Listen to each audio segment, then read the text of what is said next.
오늘 함께 보실 하나님의 말씀은 마가복음 8장 1절로 10절입니다. 신약성경 66페이지에 있습니다. 마가복음 8장 1절로 10절. 저와 여러분이 한 절씩 교독하고 10절 함께 읽도록 하겠습니다. 그 무렵에 또 큰 무리가 있어 먹을 것이 없는지라 예수께서 제자들을 불러 이르시되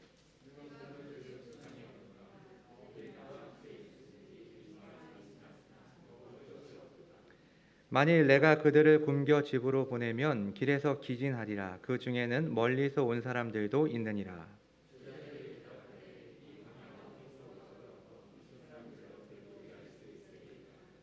예수께서 물으시되 너희에게 떡 몇 개나 있느냐 이르되 일곱이로소이다 하거늘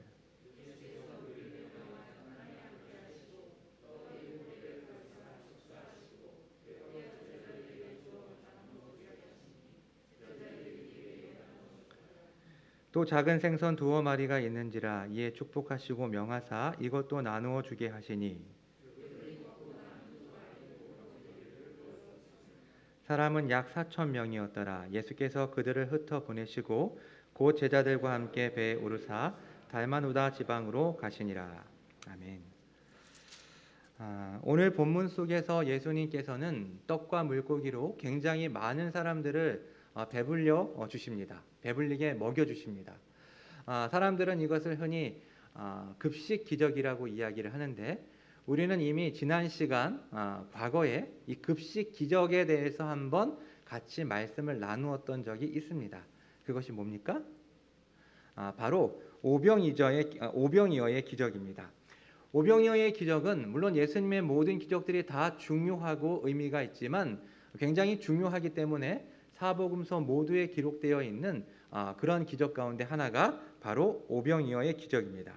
자, 그렇다면 오늘 본문이 기록된 이 마가복음 6장에도 오병이어의 기적이 기록되어 있는데 이 오병이어의 기적과 그리고 오늘 본문 소위 칠병이어라고 불리는 이 기적이 어떠한 관계가 있을까요?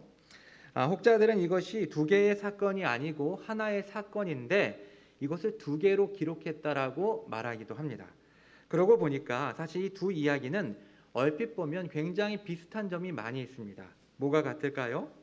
두 이야기 모두 광야에서 일어난 이야기입니다. 그리고 예수님께서 제자들에게 떡이 몇 개가 있냐고 물어보신 것도 같고 또 사람들을 앉게 하신 후에 축사하시고 떼어서 제자들에게 주시고 또 제자들이 사람들에게 나눠주는 이 떡을 나눠주는 방법도 굉장히 유사합니다. 그리고 모두가 배불리 먹고 풍성하게 남았다라는 것도 같습니다. 그리고 마지막 군중들을 흩어 보내신 후 배를 타고 떠나는 것도 같습니다. 물론 예수님께서는 오병이어의 기적에서는 홀로 산에 올라가 기도하셨지만 어찌됐건 이 사건이 종결된 이후에 제자들이 배를 타고 건너편으로 이동하는 것까지 굉장히 비슷하다는 것을 볼 수가 있습니다. 이러한 이유들 때문에 사람들은 이 두 개의 이야기가 원래는 하나의 사건인데 두 개로 나눠서 기록했다라고 말합니다.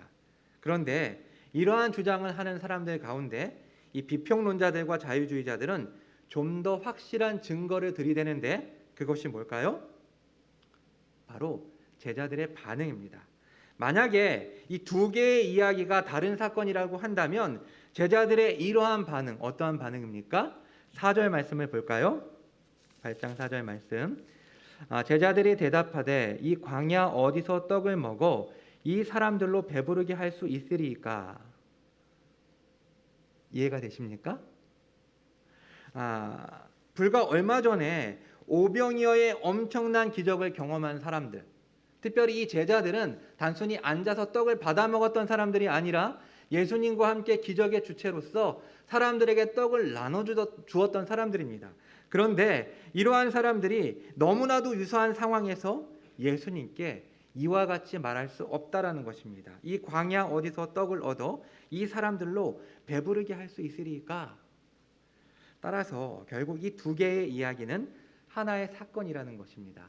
사실 이 말은 굉장히 이 칠병이어의 문제를 해석하는 중요한 열쇠가 되는데 그건 나중에 다뤄보도록 하겠습니다. 자, 여러분의 생각은 어떻습니까? 이 오병이어의 기적과 칠병이어의 기적은 같은 사건일까요? 아니면 각각 구분되는 다른 사건일까요? 결론적으로 말씀을 드리면 이 두 개의 이야기는 각각 다른 사건입니다. 물론 이미 말씀드린 것처럼 이 두 개의 이야기는 굉장히 비슷한 점이 많이 있지만 사실 자세히 들여다보면 비슷한 것 이상으로 다른 점들을 발견할 수가 있습니다.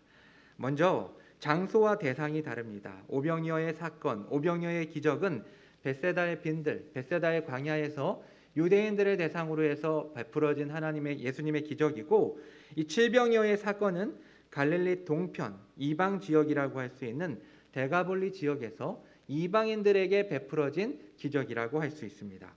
또 문제 제기가 다릅니다. 오병이어 사건에서 사람들에게 먹을 것을 줘야 한다라고 처음으로 문제를 제기했던 사람들은 제자들이었습니다. 하지만 오늘 칠병이어 사건에서 문제를 제기한 사람은 예수님입니다.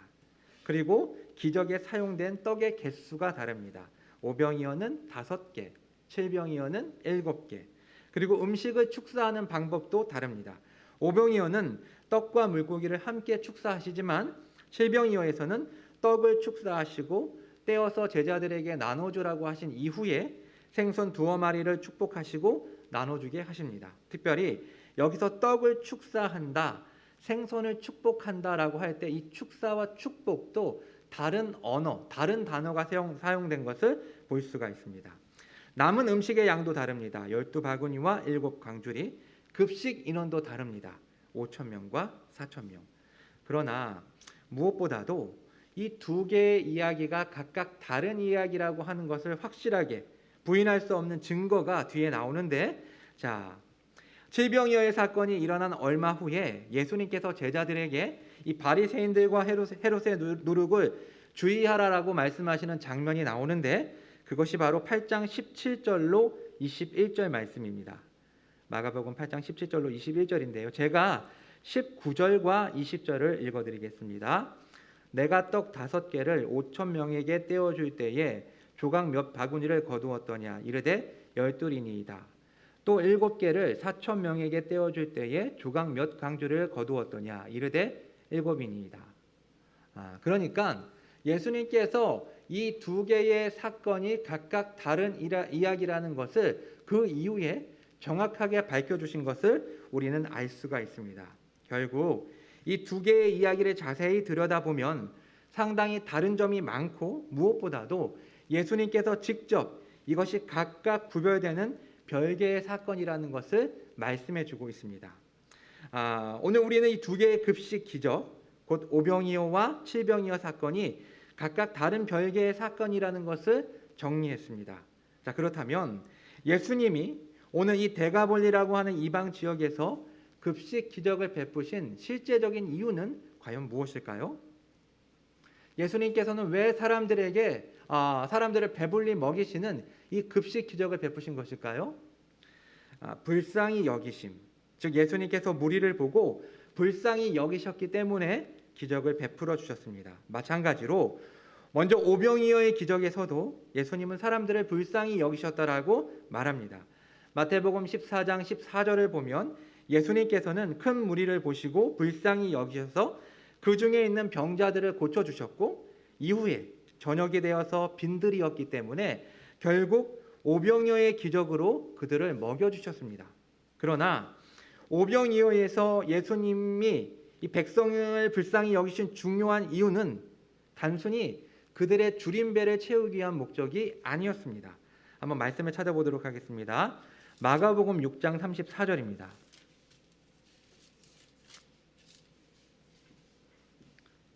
마가복음 6장 34절 같이 한번 읽어보겠습니다. 예수께서 나오사 큰 무리를 보시고 그 목자 없는 양 같음으로 인하여 불쌍히 여기사 이에 여러 가지로 가르치시더라.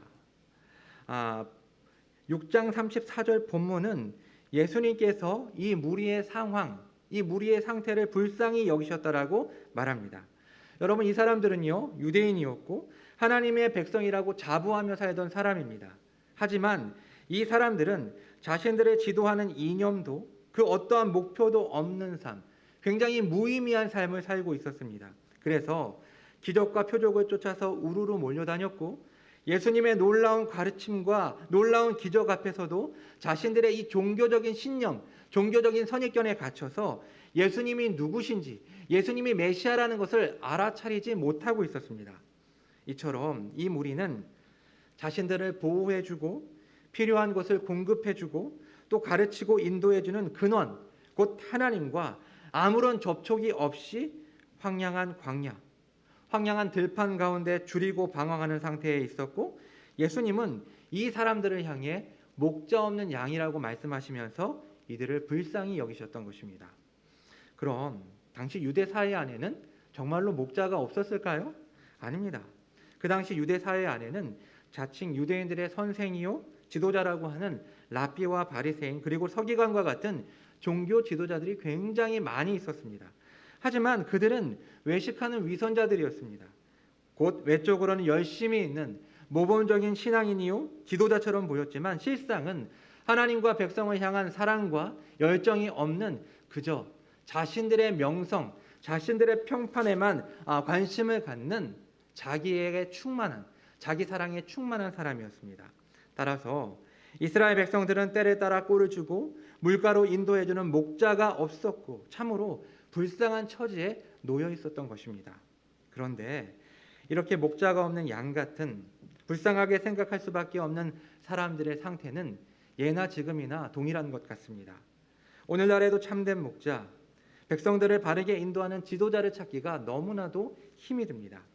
정치 지도자들, 기세등등하게 많은 사람들, 많은 무리들을 몰고 다니지만 정작 권력을 차지한 후 안면몰수를 하는 사람들이 대부분이고, 또 시간이 흘러 여러 가지 비리와 그리고 문제들로 곤욕을 치르는 것을 우리는 매체를 통해서 어렵지 않게 볼 수가 있습니다. 정의와 공의를 부르짖고 국민과 민생을 외치지만 결국에는 자신의 배를 채우는 정치인들을 우리는 수없이 많이 경험했습니다.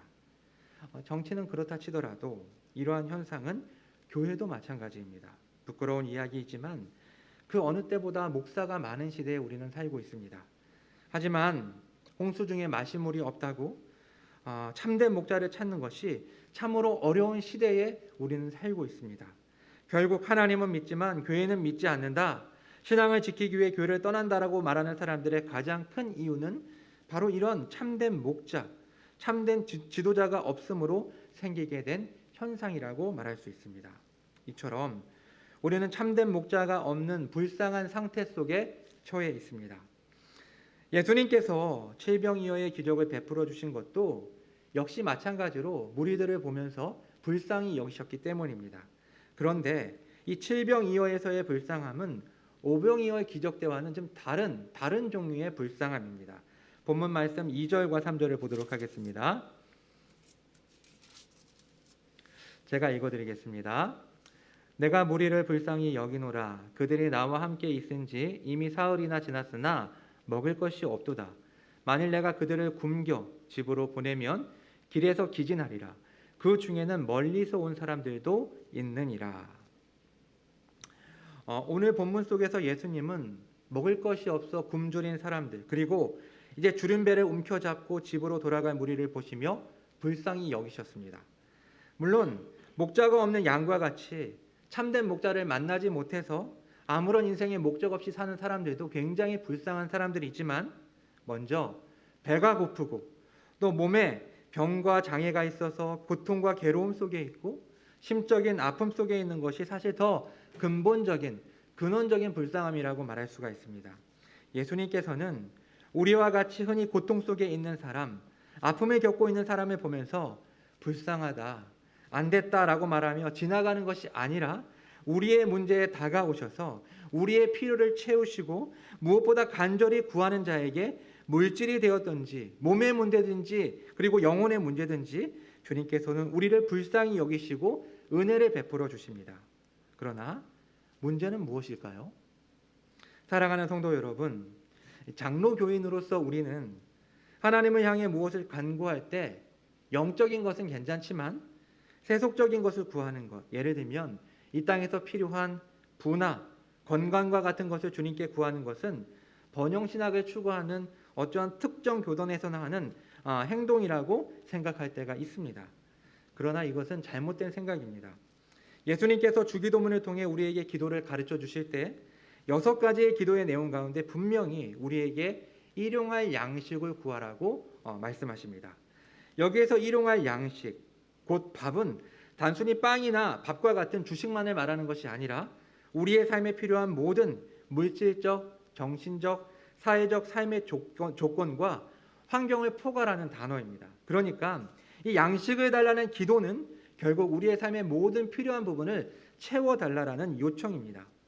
인간이 하나님 나라에서 영원토록 살기 위해서는 구원이라는 특별 은혜가 필요합니다. 그러나 인간이 이 세상에서 사는 동안에는 밥으로 표현되는 일반 은혜가 필요합니다. 그러나 이러한 일반 은혜는 선인과 악인, 신자와 불신자를 막론하고 모든 인간에게 동일하게 주어지는 하나님의 선물입니다. 그래서 불신자들이 일반 은혜 없이는 살 수 없는 것처럼 신자들도 이 세상 속에서는 이 일반 은혜 없이는 살 수가 없습니다. 따라서 신자가 주님께 밥을 달라는 것은 합당하고 또 기도의 자리에서 반드시 우리는 주님께 우리의 일용할 양식을 위해 우리의 필요를 주님께 요청해야 합니다. 말씀을 정리하도록 하겠습니다. 주님께서는 우리를 불쌍히 여기십니다. 긍휼히 여기십니다. 우리는 목자가 없는 시대에 외로이 고군분투하며 천성을 향해 나아가고 있고 그 가운데 이 세상 속에서 여러 가지 문제들로 인해 고통과 아픔 속에 머무를 때가 많습니다. 그러나 예수님은 우리를 불쌍히 여기시고 자신이 선한 목자라고 말씀하십니다.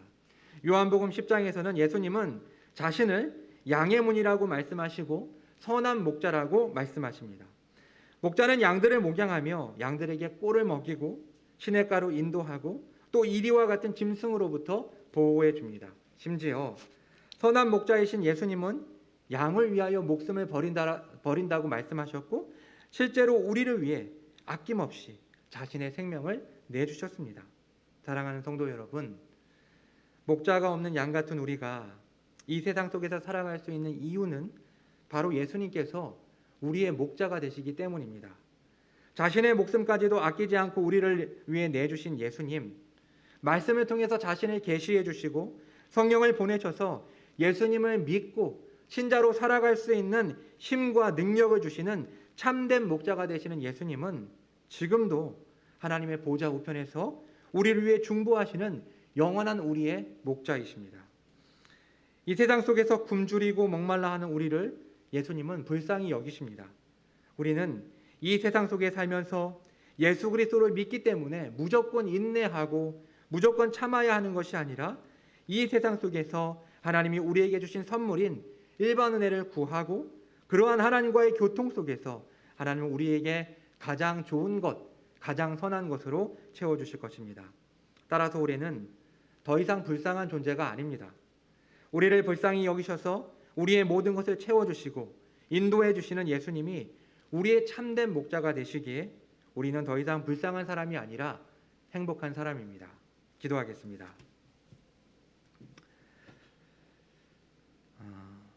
살아계신 하나님 아버지, 목자 없는 양과 같은 저희를 불쌍히 여기셔서 예수 그리스도를 참된 목자, 선한 목자로 아버지 하나님 우리에게 허락하여 주시고 예수님을 통해서 저희가 하나님의 인도를 받으며 하나님이 인도하시는 꼴과 물과 모든 보호를 받을 수 있는 놀라운 특권을 허락하여 주시니 참으로 감사를 드립니다.